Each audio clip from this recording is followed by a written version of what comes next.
दोस्तों, आप सभी को हमारा प्यार भरा नमस्कार। आप कैसे हैं?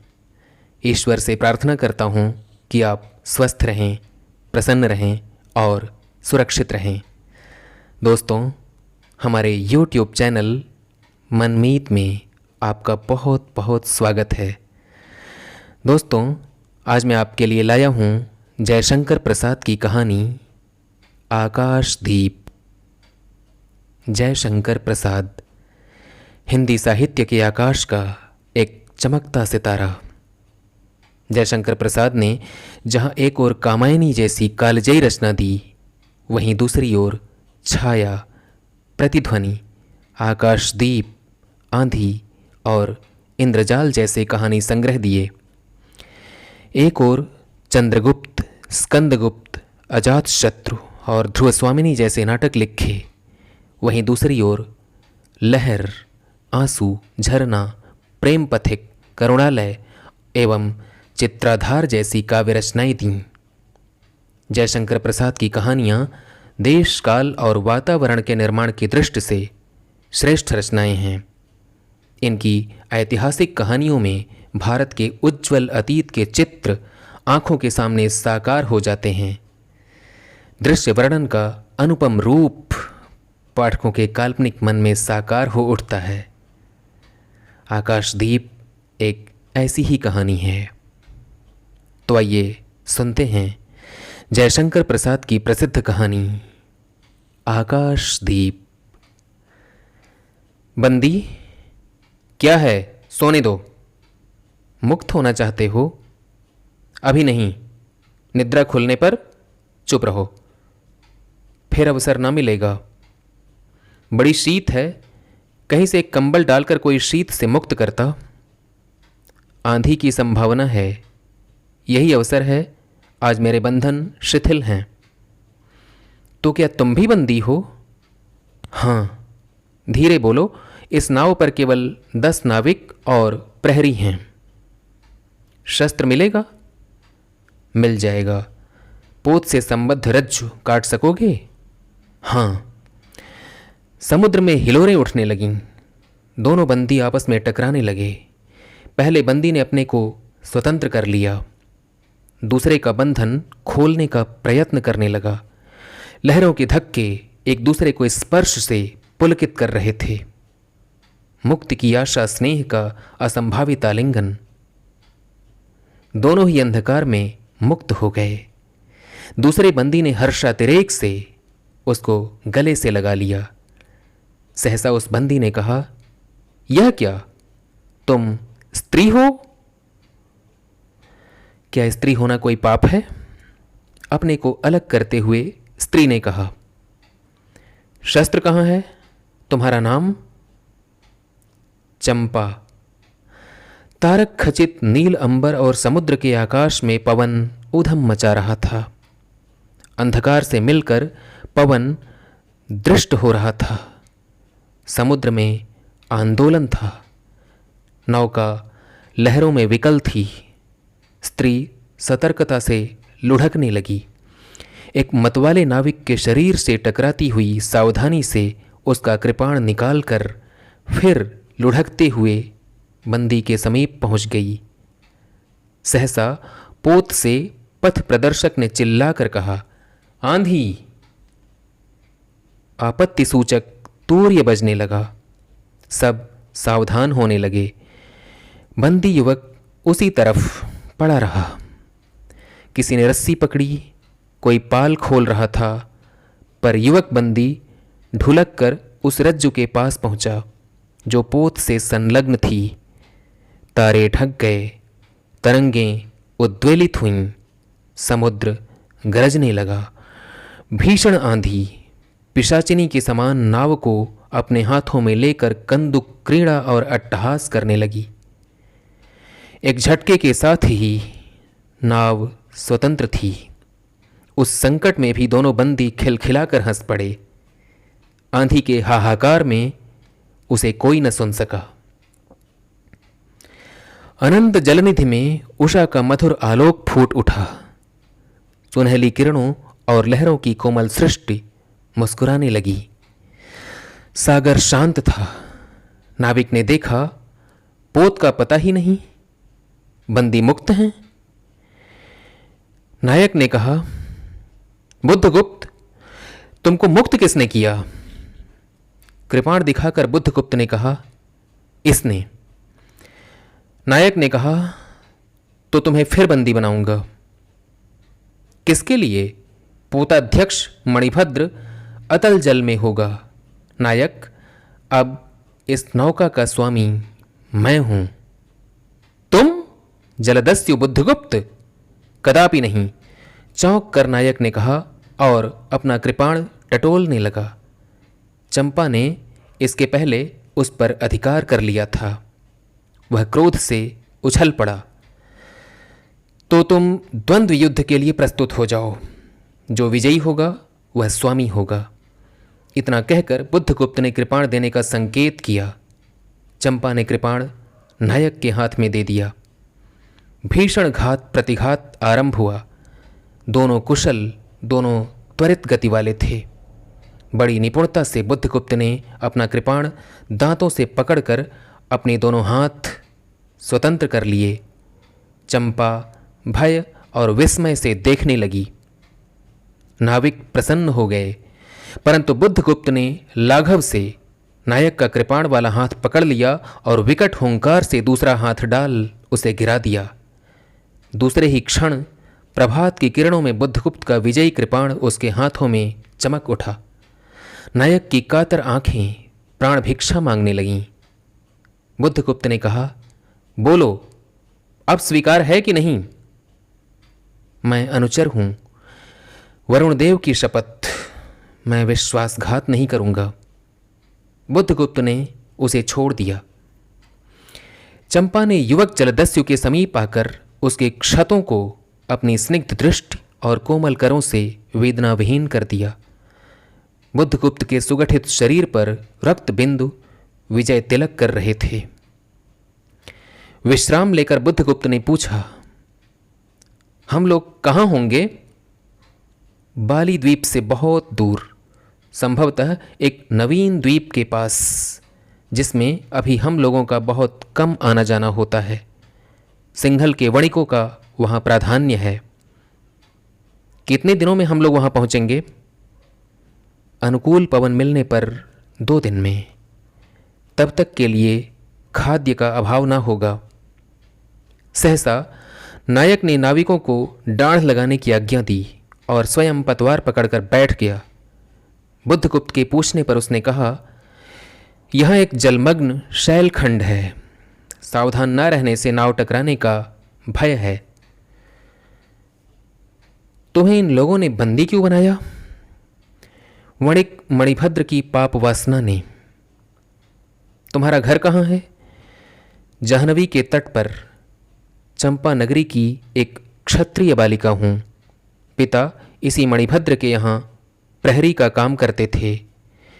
माता का देहावसान हो जाने पर मैं भी पिता के साथ नाव पर ही रहने लगी। 8 बरस से समुद्र ही मेरा घर है। तुम्हारे आक्रमण के समय मेरे पिता ने ही 7 दस्युओं को मारकर जल समाधि ली थी। 1 मास हुआ मैं इस नील नभ के नीचे नील जलनिधि के ऊपर एक भयानक अनंतता में निस्सहाय हूँ, अनाथ हूँ।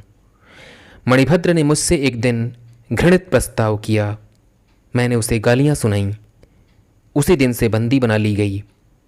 चंपा रोष से जल रही थी।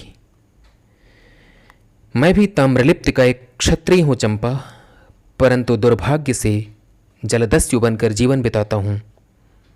अब तुम क्या करोगी? मैं अपने अदृष्ट को अनिर्दिष्ट ही रहने दूंगी, वह जहाँ ले जाए। चंपा की आंखें निस्सीम प्रदेश में निरुद्देश्य थीं। किसी आकांक्षा के लाल डोरे नहीं थे। धवल अपांगों में बालकों के सदृश विश्वास था। हत्या व्यवसायी दस्यु भी उसे देखकर कांप गया। उसके मन में एक संभ्रमपूर्ण श्रद्धा यौवन की पहली लहरों को जगाने लगी। समुद्र वक्ष पर बिंबमयी राग रंजित संध्या थिरकने लगी। चंपा के असंयत कुंतल उसकी पीठ पर बिखरे थे। दुर्दांत दस्यु ने देखा अपनी महिमा में अलौकिक एक तरुण बालिका। वह विस्मय से अपने हृदय को टटोलने लगा। उसे एक नई वस्तु का पता चला, वह थी कोमलता। उसी समय नायक ने कहा, हम लोग द्वीप के पास पहुंच गए। बेला से नाव टकराई। चंपा निर्भीकता से कूद पड़ी।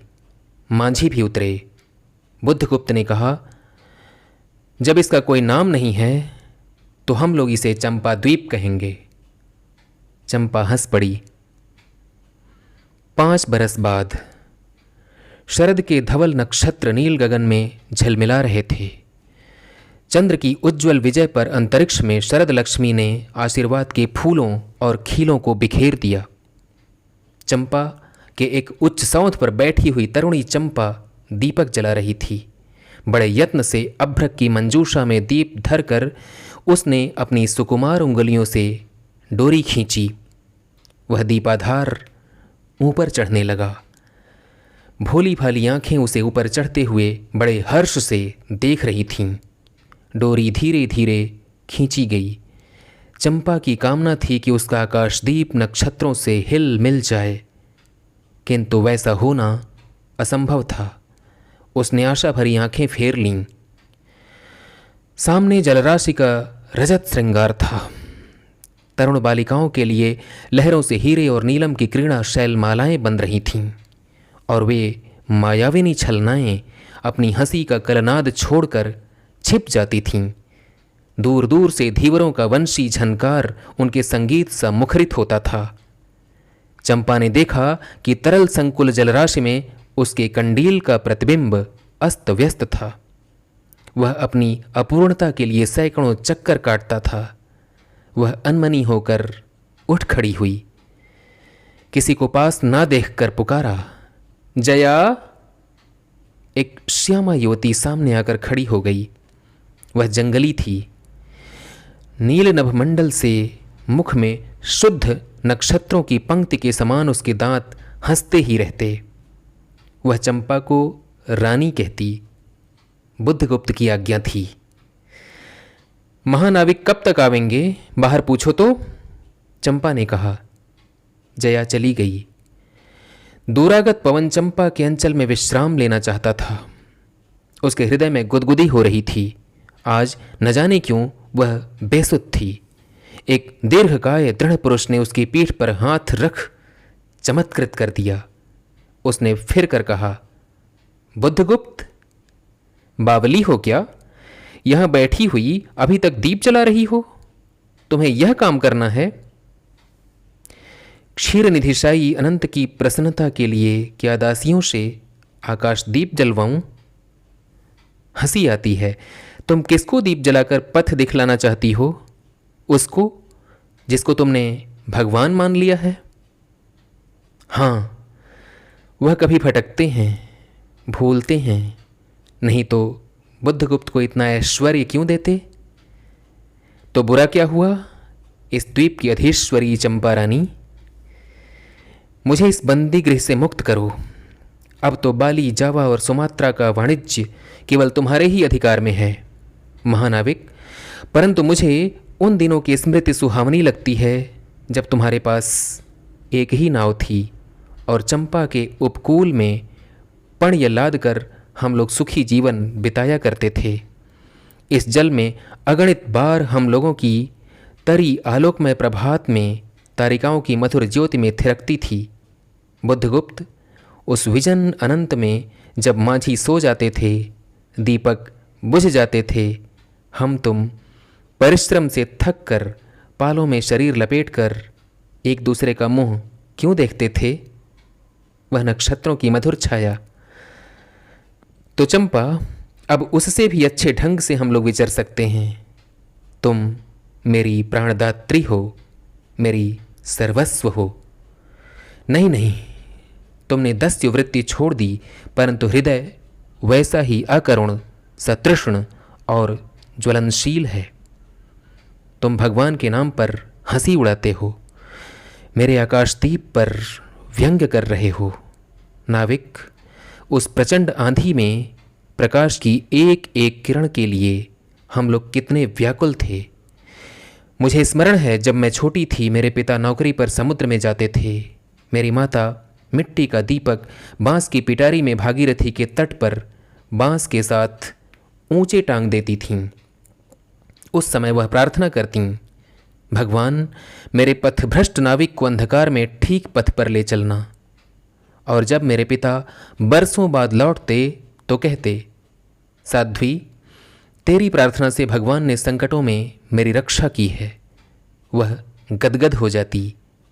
मेरी माँ, आह नाविक, यह उसी की पुण्य स्मृति है। मेरे पिता, वीर पिता की मृत्यु के निष्ठुर कारण जलदस्यु, हट जाओ। सहसा चंपा का मुख क्रोध से भीषण होकर रंग बदलने लगा। महानाविक ने कभी यह रूप नहीं देखा था। वह ठठाकर हंस पड़ा। यह क्या चंपा, तुम अस्वस्थ हो जाओगी, सोई रहो, कहता हुआ चला गया। चंपा मुट्ठी बांधे उन्मादिनी सी घूमती रही। निर्जन समुद्र के उपकूल में बेला से टकराकर लहरें बिखर जाती थीं। पश्चिम का पथिक थक गया था। उसका मुख पीला पड़ गया। अपनी शांत गंभीर हलचल में जलनिधि विचार में निमग्न था। वह जैसे प्रकाश की उन्मलिन किरणों से विरक्त था। चंपा और जया धीरे धीरे उस तट पर आकर खड़ी हो गईं। तरंग से उठते हुए पवन ने उनके वसन को अस्त व्यस्त कर दिया। जया के संकेत से एक छोटी सी नौका आई। दोनों ने उस पर बैठते ही नाविक को उतर जाने का संकेत किया। जया नाव खेने लगी। चंपा मुग्ध सी समुद्र के उदास वातावरण में अपने को मिश्रित कर देना चाहती थी। इतना जल, इतनी शीतलता, हृदय की प्यास ना बुझी। पी सकोगी? नहीं। तो जैसे बेला में चोट खाकर सिंधु चिल्ला उठता है, उसी के समान रोदन करूं, या जलते हुए स्वर्ण गोलक सदृश अनंत जल में डूब कर बुझ जाऊं? चंपा के देखते देखते पीड़ा और ज्वलन से आरक्त बिंब धीरे धीरे सिंधु में चौथाई, आधा, फिर संपूर्ण विलीन हो गया। एक दीर्घ निश्वास लेकर चंपा ने मुंह फेर लिया।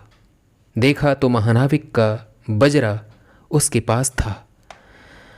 बुद्धगुप्त ने झुककर हाथ बढ़ाया। चंपा उसके सहारे बजरे पर चढ़ गई।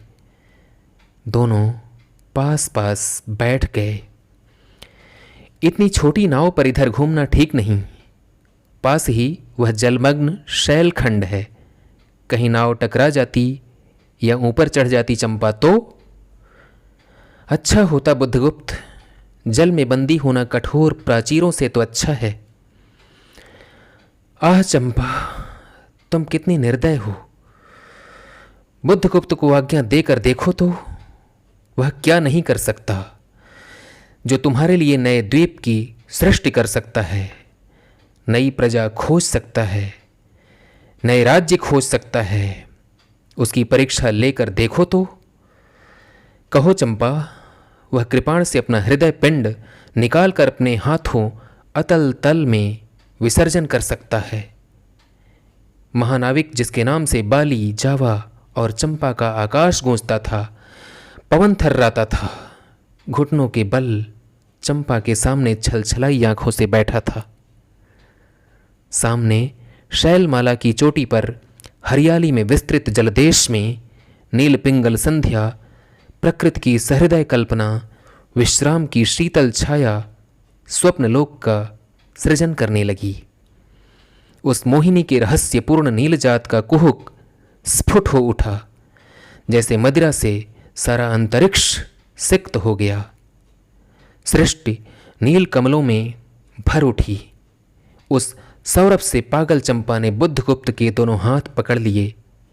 वहां एक आलिंगन हुआ, जैसे क्षितिज में आकाश और सिंधु का।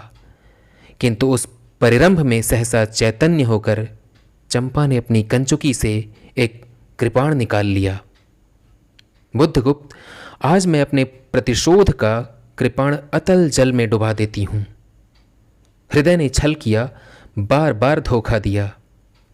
चमक कर वह कृपाण समुद्र का हृदय बेधता हुआ विलीन हो गया। तो आज से मैं विश्वास करूं, क्षमा कर दिया गया? आश्चर्य कंपित कंठ से महानाविक ने पूछा। विश्वास? कदापि नहीं बुद्धगुप्त। जब मैं अपने हृदय पर विश्वास नहीं कर सकी, उसी ने धोखा दिया, तब मैं कैसे कहूं मैं तुम्हें घृणा करती हूं, फिर भी तुम्हारे लिए मर सकती हूं। अंधेर है जलदस्यु, तुम्हें प्यार करती हूं। चंपा रो पड़ी। वह स्वप्नों की रंगीन संध्या तम से अपनी आंखें बंद करने लगी थी।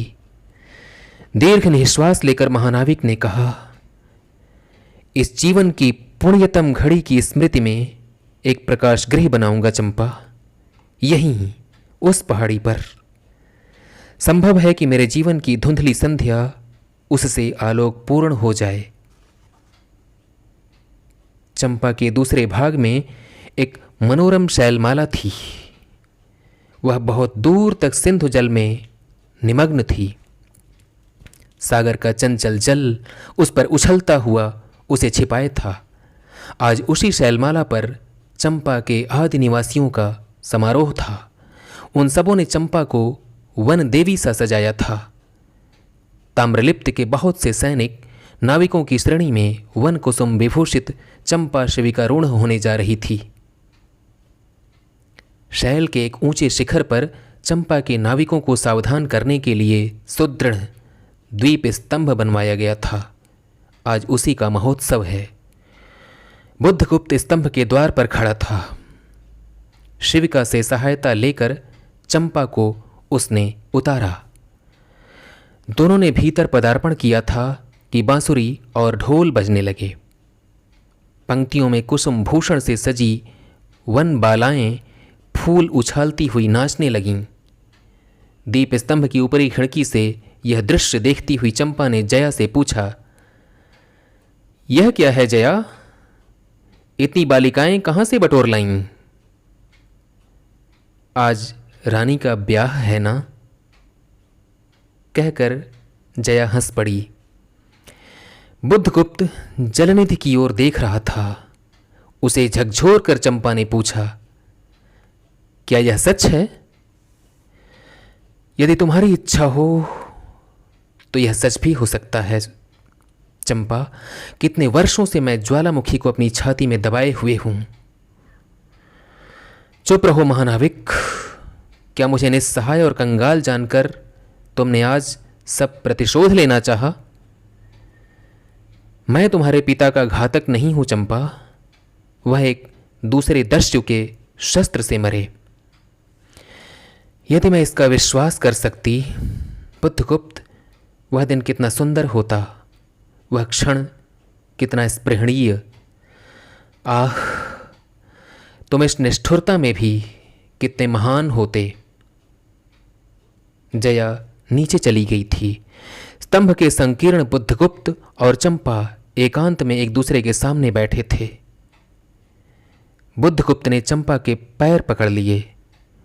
उच्छ्वसित शब्दों में वह कहने लगा, चंपा, हम लोग जन्मभूमि भारतवर्ष से कितनी दूर इन निरीह प्राणियों में इंद्र और शची के समान पूजित हैं, पर न जाने कौन अभिशाप हम लोगों को अभी तक अलग किए है। स्मरण होता है वह दार्शनिकों का देश, वह महिमा की प्रतिमा। मुझे वह स्मृति नित्य आकर्षित करती है, परंतु मैं क्यों नहीं जाता जानती हो? इतना महत्व प्राप्त करने पर भी मैं कंगाल हूं। मेरा पत्थर सा हृदय एक दिन सहसा तुम्हारे स्पर्श से चंद्रकांत मणि की तरह द्रवित हुआ। चंपा, मैं ईश्वर को नहीं मानता, मैं पाप को नहीं मानता, मैं दया को नहीं समझ सकता, मैं उस लोक में विश्वास नहीं करता, पर मुझे अपने हृदय के एक दुर्बल अंश पर श्रद्धा हो चली है।